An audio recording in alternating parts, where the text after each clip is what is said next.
1679 में पहला जो नगर निगम स्थापित हुआ, नगर पालिका, वह कहाँ हुआ था? मद्रास में।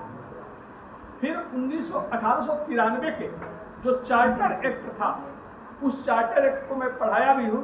उस चार्टर एक्ट में प्रावधान किया गया जिसके तहत कोलकाता और मुंबई नगर पालिका का क्या हुआ? गठन। फिर धीरे धीरे अंग्रेजों ने अन्य राज्यों में भी नगर पालिकाओं का निर्माण किया। कर्जन तो यहां तक कहता था, लॉर्ड कर्जन, कि यदि मैं वायसराय नहीं हूंगा तो कोलकाता नगर निगम का मेयर बनना ज्यादा पसंद करूंगा। आपका 1924-25 में चुनाव हुआ था, जिसमें इलाहाबाद से मेयर चुने गए थे पंडित जवाहरलाल नेहरू। तो उसी समय राजनीति में आए थे सुभाष बाबू।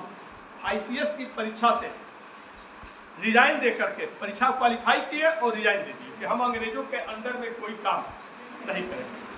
आज के डेट में भी कोई IAS बनता है तो कई दिन वो अखबारों में छाया रहता है। उसकी पूरी अखबार वाले कुंडली दे देते हैं, इसका इस समय जन्म हुआ था, इनके पिताजी खेती करते थे, लड़का IAS बन करके जिले का नाम रोशन किया, या तमाम सारी चीजें।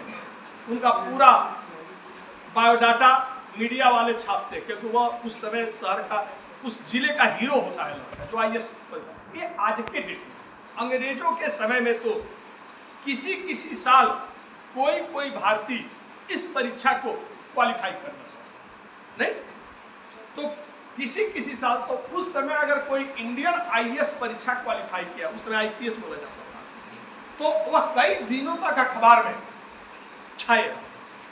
सुभाष बाबू